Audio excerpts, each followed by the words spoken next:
Hello viewers. आज हम एक ऐसे एडवांस सिस्टम के बारे में बात करेंगे जो मिलिट्री में आप कह लें कि इस टाइम सबसे मशहूर सिस्टम है। अगर चार पांच टॉप की आप वेपन सिस्टम की बात करें जिनका नाम मीडिया में अक्सर आता है तो उसमें S-400 भी है। और ये वो ही S-400 है जिसकी वजह से टर्की के जिसको खरीदने की वजह से टर्की F-35 नहीं खरीद सका। अमेरिकन ने नहीं दिया। तो हम शुरू करते हैं इसके बारे में। एक नेटो की डेजिग्नेशन होती है। जितने भी पहले सोवियत यूनियन होता था तो अभी रशिया है। इसके जितने भी सिस्टम्स होते थे नेटो इनकी एक अपनी डेजिग्नेशन रखती है। रशियन में तो नाम इनका डिफरेंट होता है, लेकिन नेटो एक एसए की सीरीज लगाई हुई है, यानी कि SA-2, SA-3, SA-4। तो इसका नाम है SA-21। और फिर एक निकनेम भी से साथ होता है। इसका है SA-21 ग्राउलर। अब रशियन नामों में बाज़ औक़ात वो मुख्तलिफ किस्म की कैपेबिलिटीज वाले मिसाइल जो हैं वो एक ही नाम के अंडर करते हैं, लेकिन नेटो फिर जैसे ही कोई सिग्निफिकेंट चेंज हो मिसाइल की सिस्टम की स्पेक्स में, तो नेटो उसका एक उसी सीरीज में एक नया नाम रख देता है। तो इसी तरह इसका है SA-21 ग्राउलर। ये इसकी कौन सा बेस जो सिस्टम था जिसकी बेस पे ये बनाया गया वो S-300 था, जो इससे पहले बनाया गया। और इससे आगे जो बनाया गया उसको S-500 कहते हैं। और S-500 सिर्फ इस टाइम पे जो है वो रशिया के पास ही है, अभी तक एक्सपोर्ट नहीं किया। लेकिन S-400 काफी मुल्कों को, आधा एक दर्जन मुल्कों को वो सेल कर चुका है। तो इसकी ये 1990s में डेवलप हुआ। मेनली रशिया का है NPO अल्माज। उसके उस कंपनी ने इसको डेवलप किया था। ये इसका अप्रूवल हुआ था सर्विस के लिए 28 अप्रैल 2007 में। और जो पहली बटालियन इसकी ऑपरेशनल हुई थी वो था 6 अगस्त 2007। तो इस तरह से आप ये कह सकते हैं कि 2007 से ये एक्टिवली डिप्लॉयड है। इसकी जो एक चीज ये है कि ये एक पूरा सिस्टम है, यानी कि अगर आप इसमें इस सिस्टम के अंदर कोई और एयर डिफेंस सिस्टम भी इंटीग्रेट करना चाहे तो कर सकते हैं। जिस तरह रशियंस इसको जो उनका पैंट्सर सिस्टम, पैंट्सर मिसाइल सिस्टम है उसके साथ उसको यूज करते हैं। तो उस तरह टू लेयर बन जाता है। और अभी पैंट्सर की भी एक इम्प्रूव फॉर्म है, आगे जाके बात करेंगे, ताकि लो लेवल एयर डिफेंस को कैटर फॉर करने के लिए। क्योंकि एक ऐसे मिसाइल पे जाहिर है अटैक भी दुश्मन बहुत ज्यादा करने की कोशिश करता है। तो एक टू लेयर मिसाइल सिस्टम भी बनाया जा सकता है जिसमें आप एक नया रडार और मिसाइल सिस्टम भी इंटीग्रेट कर सकते हैं उसकी लो लेवल एयर डिफेंस के लिए। ये हमेशा से कमजोरी रही है। जो बहुत ज्यादा रेंज के मिसाइल होते थे बड़े, उनकी लो लेवल परफॉर्मेंस उन रडार्स की और मिसाइल्स की इतनी अच्छी नहीं थी। तो आप अगर इस तरह के दो सिस्टम इकट्ठे लगा दें तो वो एक टू लेयर सिस्टम बन जाता है। इसका अ, इस सिस्टम के दो तीन पार्ट्स हैं। जिस तरह आप कह लें कमांड एंड कंट्रोल की व्हीकल है, फायरिंग यूनिट अलहदा से होता है, रडार का यूनिट होते। ये ट्रक मोबाइल ही हैं आजकल। फिक्स्ड का जो है वो कॉन्सेप्ट नहीं है। आजकल की वॉरफेयर जिस तरह से फास्ट चलती है तो होते ये सारे व्हील्ड गाड़ियों पे ही होते हैं। लेकिन फिर भी इसके कंपोनेंट्स इतनी रेंजेस की वजह से आपको जिस परफॉर्मेंस का सिस्टम चाहिए वो आप एक गाड़ी पे सब कुछ नहीं लगा सकते। इसलिए इसमें फायरिंग यूनिट अलहदा से होते हैं, कमांड कंट्रोल सेंटर अलहदा से होता है, रडार सर्च रडार यानी कि जो जरा ज्यादा रेंज वाला वो अलहदा से होता है, और एक ट्रैकिंग रडार होता है, वो अलहदा से होता है। तो इस तरह ये एक नहीं, ये कई गाड़ियां होती हैं जो मिलके पूरे सिस्टम को बनाती हैं। इसमें स्पेसिफिकली जो है वो एंटी स्टेल्थ UHF रडार लगाया गया है जिसकी 400 किलोमीटर रेंज है। और इसके अलावा वीएचएफ भी है, क्योंकि वीएचएफ टेक्निकली जो स्टेल्थ है उसको बेहतर तौर पे डिटेक्ट, हालांकि वीएचएफ रडार्स का कॉन्सेप्ट जरा पुराना है। अभी वाले जो रडार है वो सारे यूएचएफ ही है। तो ये खैर कोई मैं किसी अलग वीडियो में आपको ये जो फ्रीक्वेंसी रेंजेस और इनसे क्या फर्क पड़ता है उसके बारे में भी कभी बना दूंगा वीडियो। तो अब इसी सिस्टम, ये ऐसा सिस्टम है कि इसे इंटीग्रेट आप इसके अंदर जो है वॉक्स जहाज है रशियन ओरिजिन के A-50 और A-50U, उनको भी आप इनको इसके साथ वो कर सकते हैं।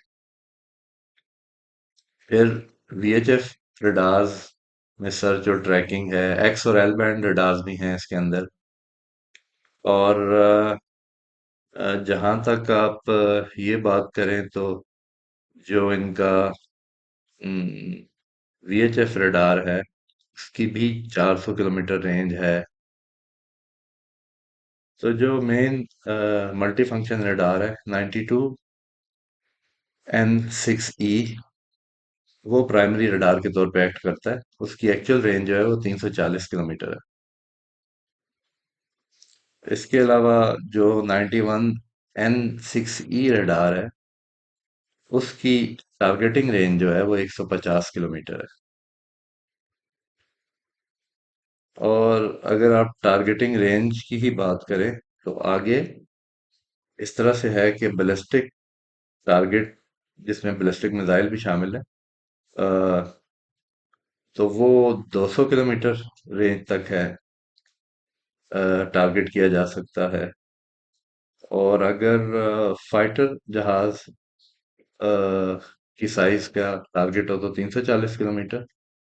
और अगर कोई बड़ा जिस तरह स्ट्रेटेजिक बॉम्बर B-52 टाइप के, B-1 B-2 टाइप के, उनके लिए भी 340 किलोमीटर रेंज है।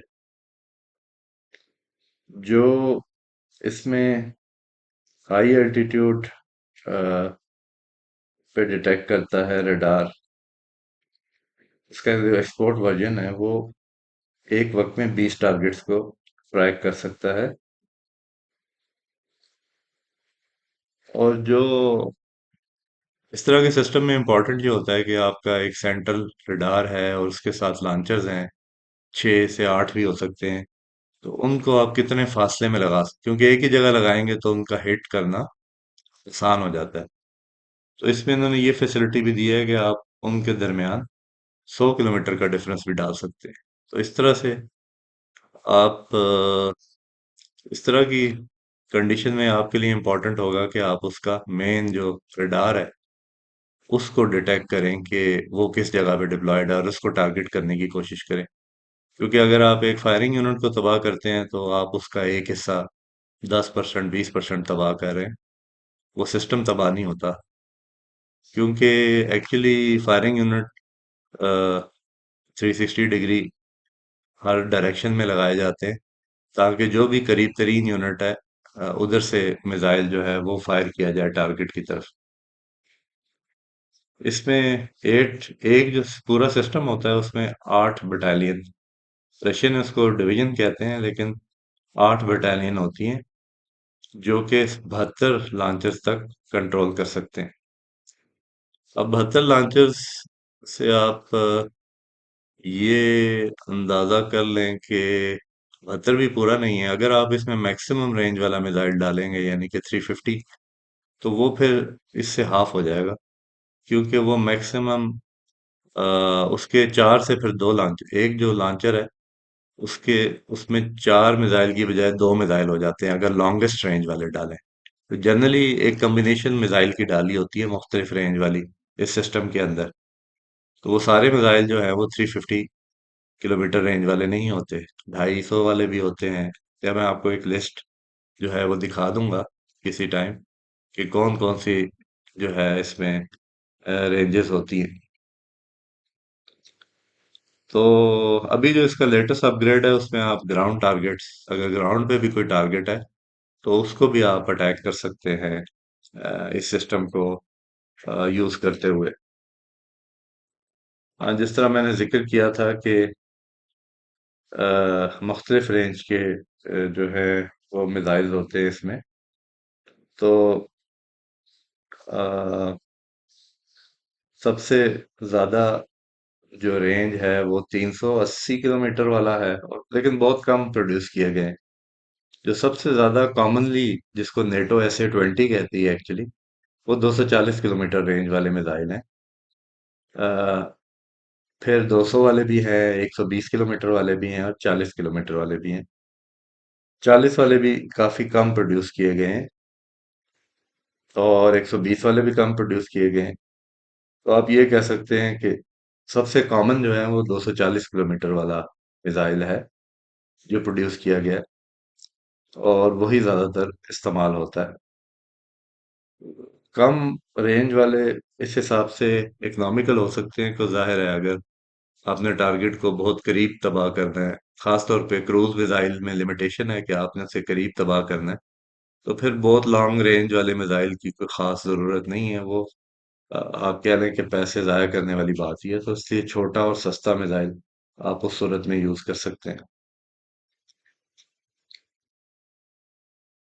और जिस तरह मैंने जिक्र किया था अभी पैंट्जर सिस्टम का, जो इसकी कॉम्बिनेशन में यूज करते हैं लो लेवल कर, तो उसको भी, उसका जो अपग्रेडेड एक वर्जन है उसे वो मॉर्फे, या इंग्लिश में मॉर्फिस कहते हैं, 42S6, वो डेवलप किया जा रहा है, इसीलिए ताकि इस सिस्टम को सेव किया जा सके लो लेवल अटैक्स वगैरह से। अ, बाकी ये है कि इसकी जो मुख्तलिफ तरह के टारगेट्स होते हैं, जिसको इन्होंने हिट करना होता है। बैलिस्टिक मिसाइल जो है वो बाज़ औक़ात हाइपरसोनिक स्पीड्स भी अटेन कर लेते हैं री एंट्री के वक्त। बहरहाल इनकी भी जो लिमिट्स हैं वो काफ़ी हायर है, मैक 14 तक की अगर टारगेट की स्पीड हो, इसको हिट कर सकते हैं। और 400 किलोमीटर तक डिटेक्ट कर लेते हैं मैक्सिमम। और 27 किलोमीटर एल्टीट्यूड लिमिट, ये तो एक्चुअली मैक्सिमम ही है। जहाज जो है नॉर्मली 18-20 किलोमीटर हाइट पे उड़ते हैं, तो उसके अलावा जो है वो एक्स्ट्रा रेंज ही है बेसिकली। और बैलिस्टिक मिसाइल के लिए प्राइमरीली उन्होंने इतनी हाई रेंज रखी हुई है। और जो टैक्टिकल बैलिस्टिक मिसाइल्स हैं, यानी कि थोड़ी रेंज वाले, आप कह लें 3,000, 5 मैक्सिमम 5,000 किलोमीटर वाले, वो 60 किलोमीटर तक ये टारगेट कर सकते हैं। क्योंकि एक्चुअली वो मिसाइल एक एंगल बना के आते हैं, तो वो स्पेस में इनिशियली, तो स्पेस में एंटर, और जब उनका एग्जिट होता है तो आप उसी टाइम उनको टारगेट कर सकते हैं। उससे एग्जैक्ट, क्योंकि कैलकुलेशन में टाइम लगता है आपके सिस्टम की भी, कि ये एक्चुअली आ किस तरफ रहा है, तो एंगल बनने के बाद ही पता लगता है कि इसका इम्पैक्ट पॉइंट कौन सा हो। अ, बाकी ये कि अगर किसी एक टारगेट पे दो मिसाइल भी आपने मारने हो, तो इम्पोर्टेंट टारगेट आप समझते हैं, तो वो भी पॉसिबल है सिस्टम के अंदर। सबसे इम्पोर्टेंट जो इसका पॉइंट है वो ये है कि 5 मिनट में ये स्टैंड बाय से एक्टिव हो जाता है, 5 मिनट के अंदर अंदर। तो ये, जबकि इवन पेट्रियट में भी इससे ज़्यादा टाइम है इसको रेडी होने का। तो स्टैंड बाय से रेडी, ये 3 मिनट में हो जाता है। और वो जो 5 मिनट वाला टाइम है वो ये है कि अगर वो ड्राइविंग फेज में हो, ड्राइव कर रहे हो, और उसके बाद आपने उसको रेडी करना हो रुक के, वो टाइम है। बाकी ये है कि इसके जो मिसाइल हैं उनको 10 साल उनकी लाइफ है, जो एंटी एयरक्राफ्ट मिसाइल जो इसमें डले हुए हैं। बाकी जो ग्राउंड फैसिलिटीज हैं उनकी 20 साल लाइफ है।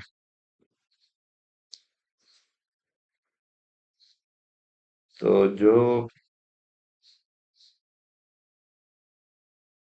टारगेट स्पीड है वो मैक 14-15 तक हो उसको भी निशाना बना सकते हैं। और इस तरह के जो नॉर्मली एक बटालियन होती है इसमें 8 लॉन्चर होते हैं, 32 मिसाइल होते हैं और एक मोबाइल कमांड पोस्ट होती है। तो ये 8 लॉन्चर जो है अ, इनमें भी चार चार मिसाइल होते हैं, तो 8 चौके 32 32 मिसाइल इस हिसाब से होते हैं कि हर लॉन्चर में चार, एक लॉन्चर में 4 मिसाइल होते हैं। तो यही लॉन्चर जो है ना, यहाँ ये 4 की बजाय 2 हो जाएंगे अगर आप इसमें सबसे ज्यादा रेंज वाला मिसाइल यूज करेंगे। तो इसलिए मोस्ट प्रॉब्ली जो ये 380 किलोमीटर वाली रेंज है, ये रशिया ने बनाए तो सही है, लेकिन ये कि जो एक्चुअली आगे यूज कर रहे हैं जो इसके यूजर्स हैं वो मोस्टली 240 किलोमीटर वाला जो है ना वही मिसाइल यूज कर रहे हैं सिस्टम के अंदर। और इस तरह के सिस्टम को आप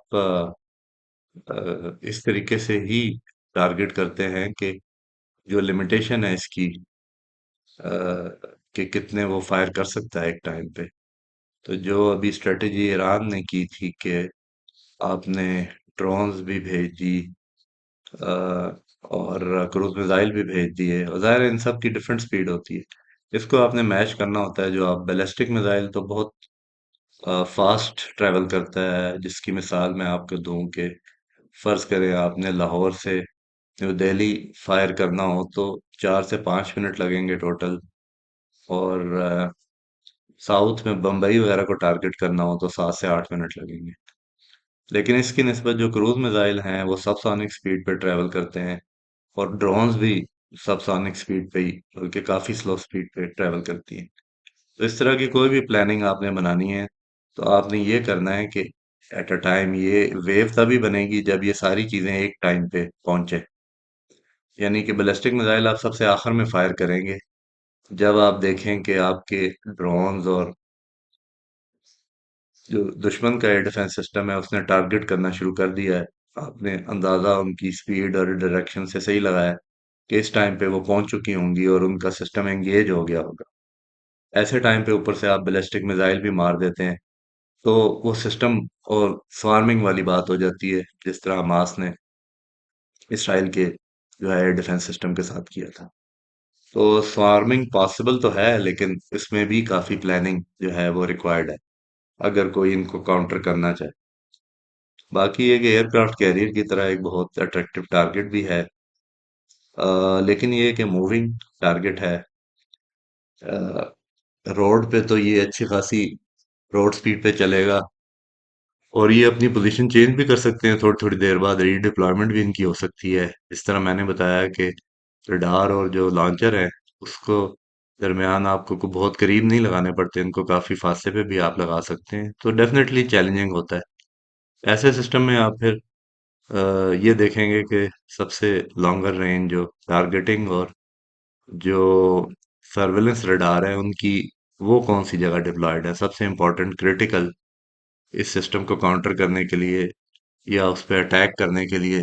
सबसे जो है वो क्रिटिकल इंफॉर्मेशन यही होगी रियल टाइम में, क्योंकि आपकी और रियल टाइम के लिए आपको स्पेस एसेट्स चाहिए, सैटेलाइट्स चाहिए जो आपको रियल टाइम पिक्चर दें। तो तब आप कोई ऐसा फैसला कर सकते हैं। अ, और जाहिर है स्पेस बेस्ड सेंसर से बैटल डैमेज असेसमेंट भी एक बहुत बड़ा काम है, जिसमें आप देखते हैं कि आपकी पहली वेव ने कितनी डिस्ट्रक्शन की है, उसी हिसाब से फिर आप दूसरी वेव को प्लान करते हैं कि अब सेकंड वेव में कितना एफर्ट चाहिए। तो इसलिए जो किसी जमाने में समुंदर की और आज भी है अहमियत होती थी, स्पेस भी उसी तरह से टाइम के साथ साथ उसकी वैल्यू जो है वो बढ़ती जा रही। जैसे कि मैंने पहले जिक्र किया, एक तरह की स्वार्मिंग टेक्निक है जो ईरान ने इसराइल के एयर डिफेंस सिस्टम्स के खिलाफ और हमास ने यूज़ की इसराइल के सिस्टम्स के खिलाफ। एक और तरीका जो कि ज़ाहिर है किसी वॉर में ही टेस्ट हो सकता है, लेकिन कुछ हद तक हमास ने जो किया है उससे मिलता जुलता है कि एक प्रोफेशनल आर्मी के पास तो इनएक्सपेंसिव तरह का जो सिस्टम हो सकता है वो मल्टी लॉन्च रॉकेट सिस्टम है, MLRS जिसे कहते हैं। तो ऑलरेडी पाकिस्तान और इंडिया के पास तो पाकिस्तान के पास चाइनीज A-100 और जो इंडिया है उसके पास स्मर्च के नाम से रशियन सिस्टम था, जो रफली 100 किलोमीटर रेंज वाले मल्टी लॉन्च रॉकेट सिस्टम्स है। इन सिस्टम का मकसद ये होता है कि अगर आपको इंटेलिजेंस रिपोर्ट है कि दुश्मन की बड़ी बड़ी इन्फेंट्री बड़ी तादाद में मूव कर रही है या टैंक्स बड़ी तादाद में कॉम्पैक्ट होके मूव कर रहे हैं, तो फिर आप उनको ओपन एरिया में उनको आप टारगेट कर सकते हैं और मुख्तलिफ तरह के वार हेड्स उसमें डाल सकते हैं। Even anti tank cluster bombs भी डाल सकते हैं, एंटी पर्सनल डाल सकते हैं। तो इस थ्योरी को थोड़ा सा एक्सटेंड किया है, लगता है पाकिस्तान ने S-400 के काउंटर मेजर्स के तौर पे, कि आप एक मल्टी लॉन्च सिस्टम ऐसा बनाएं कि जिसकी रेंज, जिस तरह मैंने आपको बताया कि S-400 की जो मैक्सिमम रेंज वाला मिसाइल है वो तो 350 किलोमीटर भी है, लेकिन वो बहुत कम बनाए, एक्चुअली बनाए गए हैं। जो ज़्यादा तादाद में अवेलेबल हैं वो 250 किलोमीटर रेंज वाले S-400 के मिसाइल हैं। तो इसका मतलब है कि जो एक्चुअली S-4 की डिप्लॉयमेंट है, अगर ईस्टर्न साइड इंडिया ने अपनी वेस्टर्न साइड को जो पाकिस्तान की ईस्टर्न बनती है उस साइड को कवर करना है, तो इंडिया बॉर्डर से एग्जैक्टली 350 किलोमीटर पे तो नहीं लगाएगा, क्योंकि पाकिस्तान के अंदर भी उसने कुछ जगह देखनी है। तो मुमकिन है अगर 250 किलोमीटर अगर उसकी रेंज है तो वो 250 पे या इवन 200 किलोमीटर पे उसको लगाना पड़े वो सिस्टम, प्रॉपर कवरेज देने के लिए बॉर्डर एरिया की। तो 200 पे हो या 400 पे हो, तो ये एक ऐसा, आप कह लें कि सस्ता, मतलब वैसे नॉर्मली तो आप बैलिस्टिक मिसाइल से निशाना बनाएं तो बैलिस्टिक मिसाइल काफ़ी महंगा, क्योंकि वो इंडिपेंडेंट एक चीज़ होती है, गाइडेंस सिस्टम एडवांस होता है, फ्यूल उसमें अच्छा खासा होता है। तो उसकी निस्बत ऐसे MLRS, जो रॉकेट्स जिनको कहा जाता है लेकिन गाइडेड रॉकेट्स हैं, लेकिन ये निस्बतन सस्ते होते हैं बैलिस्टिक मिसाइलों से। उनमें मसला ये आता है कि वो उनकी एक्यूरेसी इतनी ज़्यादा नहीं होती जितनी एक बैलिस्टिक मिसाइल की होती है। तो लेकिन उस पे आप काबू पा सकते हैं अगर आप, जिस तरह आपने देखा होगा मल्टी ट्यूब लॉन्चर्स होता है, यानी कि एक टाइम में, असल में MLRS सिस्टम का फ़ायदा यही है कि आप एक टाइम पे फायर पावर कंसंट्रेट कर सकते हैं, बड़ी तादाद में फायर कर सकते हैं। इसलिए नॉर्मली फौज में फील्ड लेवल की यूनिट्स के पास उसका कंट्रोल भी नहीं होता, हायर फॉर्मेशंस के पास होता है। उसकी रीज़न ये होती है कि जहाँ ये दुश्मन को बेताशा नुकसान पहुंचा सकता है, और अगर आप गलती से फ्रेंडली फायर कर लें, अपनी फौजें भी आपके विसिनिटी में हों, तो अपनों को भी बेताशा नुकसान पहुंच सकता है। इसलिए इसकी जो कमांड है वो फील्ड लेवल पे नहीं होती, हायर फॉर्मेशन में होती है फौज के अंदर। लेकिन ऐसा लगता है कि पाकिस्तान ने जिस तरह अभी 2024 की 23 मार्च की जो परेड थी उसमें फतह 1 और 2 दिखाए गए थे, और फतह 3 और 4 का भी अनाउंसमेंट की गई है कि जिनकी रेंज जो है वो मुमकिन हद तक 750 किलोमीटर तक होगी, जो ज़्यादा से ज़्यादा है, और कम वाले की 450। तो इवन वो 450 किलोमीटर वाला भी S-400 के लिए काफ़ी होगा। लेकिन उसमें इम्पोर्टेंट चीज़ ये है कि स्लेवो आप, यानी कि मल्टीपल रॉकेट्स फायर कर सकें थोड़े टाइम के अंदर। उसमें अगर आप फतेह 1 देखें तो उसके तो बैरल्स काफ़ी ज़्यादा हैं, जिस तरह एक नॉर्मल MBRL के होते हैं या MLRS के होते हैं। लेकिन फतह 2 पे जाके वही बैरल जो है वो 3 हो जाते हैं। तो असल चैलेंज ये होगा कि आपके पास इतनी ये बैटरीज हों कि आप इतना बड़ा स्लेवो लॉन्च कर सकें कि जिससे S-400 जो है ओवरवेल्म हो जाए, यानी कि उसकी जो एक टाइम में टारगेट्स को सर्च और ट्रैक करने की सलाहियत है उससे ज़्यादा आप स्लेवो जो है वो जनरेट कर सकें, उससे ज़्यादा रॉकेट्स आप फायर कर सकें एट द सेम टाइम। तो मेरे ख्याल से अ, इसमें भी दो चीज़ें इंपॉर्टेंट हैं। एक तो जिस तरह ये क्योंकि रोड मोबाइल चीज़ें हैं, व्हीकल्स पे माउंट हैं, ये भी तेज़ी से अपनी जगह चेंज करेंगी। आपकी इंटेलिजेंस जो आप फायर कर रहे हैं स्लैब, उसके लिए आपको ये भी इल्म होना चाहिए कि आगे आप किस गाड़ी को टारगेट कर रहे हैं और वो किस जगह पे है और कितनी देर पहले उसने जगह चेंज की है। पहली चीज़ तो ये है इंटेलिजेंस इसमें। दूसरी चीज़ ये है कि आपका स्लैबो इस तादाद का हो, इतने आपके पास लॉन्चर्स हों और वो इतने रॉकेट्स फायर करें कि वो वाकई उस सिस्टम का ओवरवेलम कर सके। तो ये वाले चैलेंजेस होंगे। जहाँ तक एक्यूरेसी का मामला है, इतनी रेंज पे एक्यूरेसी जाहिर है ख़राब होती जाती है, लेकिन जब आप मल्टी किस्म के रॉकेट्स फायर करेंगे तो वो उसमें कवर हो जाती है। यानी कि जब इतने रॉकेट आप, चाहे उनकी एक्यूरेसी कम भी हो तो वो, लेकिन एक जगह पे कंसंट्रेट करके आप मार रहे हैं तो उस जगह में उस टारगेट के हिट होने का चांस काफ़ी बढ़ जाता है। तो ये वाले मेरे ख्याल से, वैसे और भी एयरफोर्स खुद भी देख रही होगी कि कौन से ऐसे सिस्टम हो सकते हैं। जिस तरह बॉम्ब्स पे रेंज एक्सटेंशन किट लगता है, चाइनीज रेंज एक्सटेंशन किट जो हैं वो करीबन 200 किलोमीटर तक एक बॉम्ब को ग्लाइड करके ले जाते हैं। तो इस तरह से अगर आप एयरफोर्स के पॉइंट ऑफ व्यू से देखें तो जो स्टैंड ऑफ वेपन्स है, जो बहुत दूर से आप फायर कर सकते हैं, तो वो भी एक बड़ा चैलेंज होंगे इस तरह के रडार सिस्टम पे।